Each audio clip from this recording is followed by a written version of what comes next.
กราบสบายดีเนาะคลิปนี้ก็อยู่กับซ่องคำโพรถไถแต่งเป็นช่วงนั่นแหละไอ้บุญ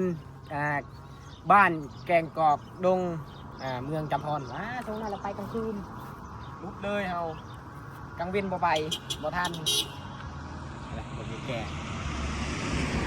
อะไรต้องว่าอย่างไรไปนู่นเดินทางไปไป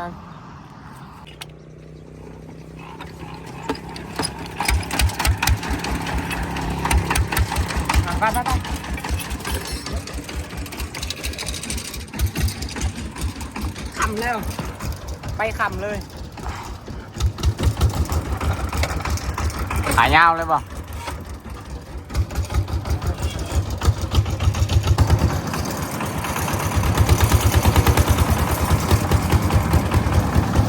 เปิดที่หอดงานบุญยาวไปเดินทาง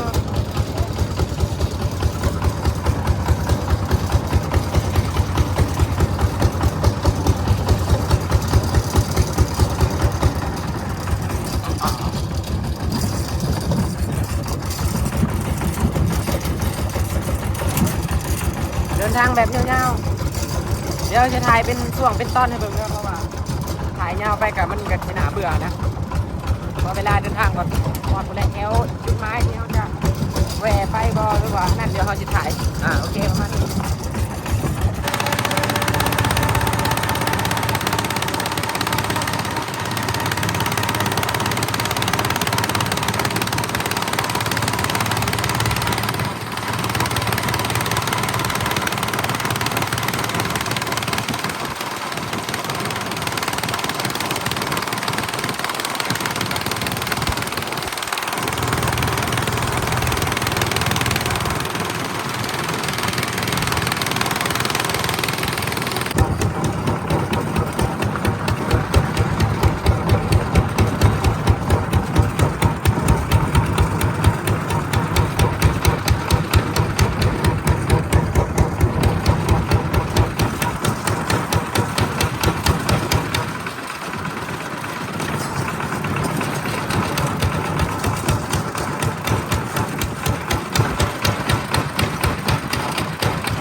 เปลี่ยนทางลงทางแดงแล้วปั่น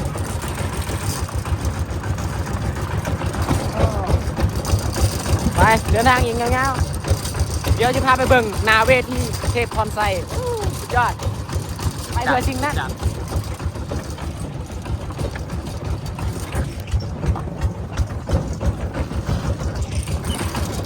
เดินทางก่อนแต่ไปอยู่ทางนาไปเลยเจอวัยรุ่นมาเนี่ยวัยรุ่นเต็มเลยวัยรุ่นหลักตีหันไปดูครับเพื่อนดูใช่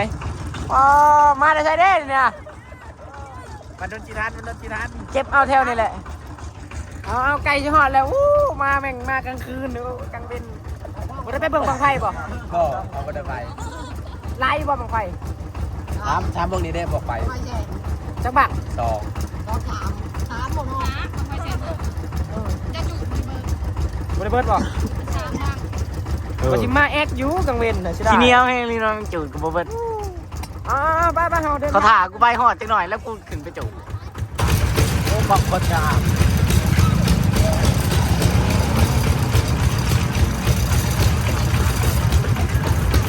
เบิร์ดบอกให้คนจ้าคนจ้าเลยคนแตก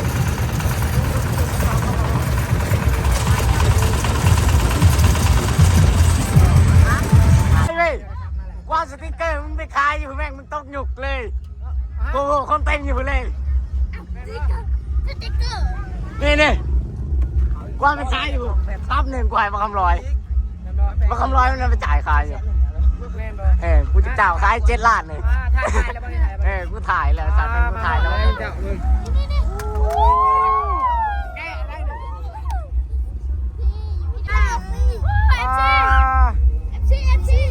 อันนี้เนาะอันนี้เขาจะเอิ้นว่าวัยรุ่นก็ถือว่ามาโปรเซียเถี่ยวได้นี่วัยรุ่นลาย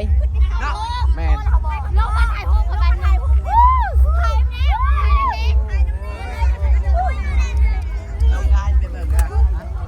เป็นแบบ แอปแดง ติ๊กกับยูทูบ พ่อมึงอ่ะถ่ายร้ายอะไรพี่ฮะถ่ายร้ายลงมึงอะไร สัตว์แม่ง อ้าวเดี๋ยวให้ใจกันแป๊บนึงมันร้ายหมดเลยโอ้ แม่ง โอ้ไม่ใช่ไม่หลอก